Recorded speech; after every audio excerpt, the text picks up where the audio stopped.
Christian Steven Yelich was born on December 5, 1991 in Thousand Oaks, California.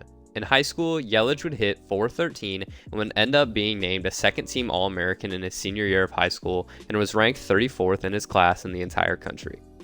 He'd commit to play baseball at the University of Miami, but the MLB team also located in Miami, the Miami Marlins, would select Yelich with the 23rd pick in the 2010 draft.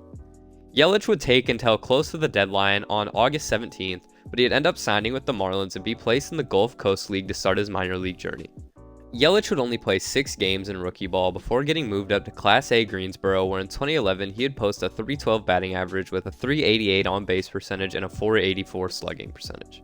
He'd start 2012 in High A and finish the season out there as well, where he posted a .329 average, 4-on-2 on-base percentage, and a .516 slugging percentage.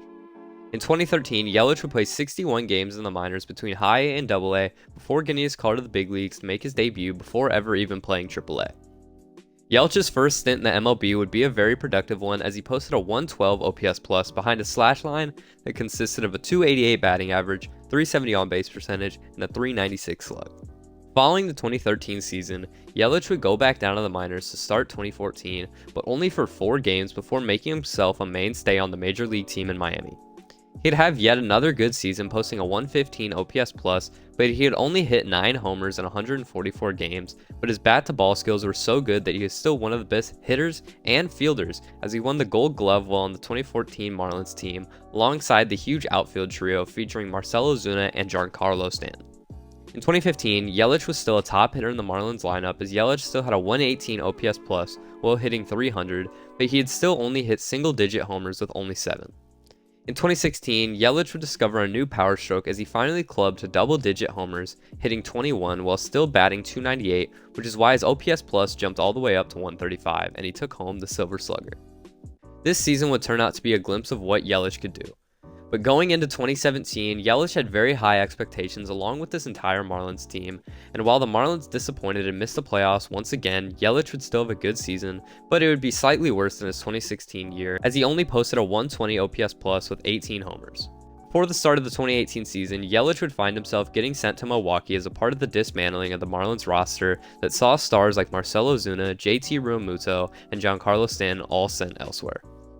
Back to the Yelich trade, the Brewers would send prospects Lewis Brinson, Jordan Yamato, Monte Harrison, and Isan Diaz. None of these players would become anything special for the Marlins, unlike what Yelich would become for the Milwaukee Brewers. In his first season in Milwaukee, Yelich would turn into a superstar as he led the league with a .326 average and a .402 on-base percentage with a league-leading .598 slug and a league-leading 1,000 OPS, and the league-best 164 OPS plus while hitting 38 homers. Yelich had gone from a borderline all-star to the NL MVP and maybe the best player in the league while playing for a Brewers team that almost won the NL pennant, so there was a lot to look forward to in Milwaukee. This was a great season, but what if I told you Yelich could get even better? Because Yelich went into 2019 on top of the world, but he set a new bar, as on September 9th he is leading the league in average, on-base percentage, slugging percentage, and OPS plus, while hitting 44 homers. He and Cody Bellinger were in a spectacular battle for the NL MVP, basically going homer for homer, but then on September 9th, back in Miami, Yelich would hit a foul ball off his kneecap that would break it, and put him out for the rest of the season. This is the point where Yelich's career started to dip following this injury. In the shortened 2020 season, Yelich would decrease his stats massively as he dropped to only a .205 batting average with a .356 on base and a .430 slug.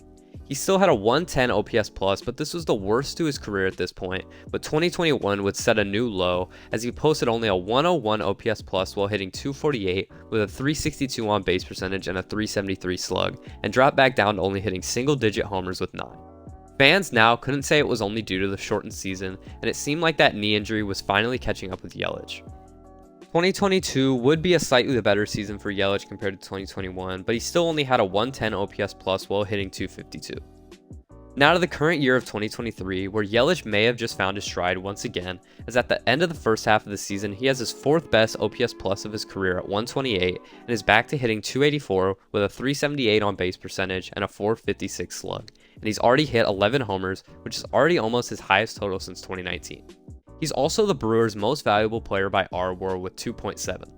Yelich may not be playing like he was back in his prime of 2018 and 2019, but he's still one of the best players in the NL Central and is performing the best he has in 3 seasons, and I think fans should be giving him some credit for his newfound resurgence. With that being said, I hope you guys enjoyed today's video. If you did, make sure to like and subscribe, and I'll see you guys in the next one. Peace out.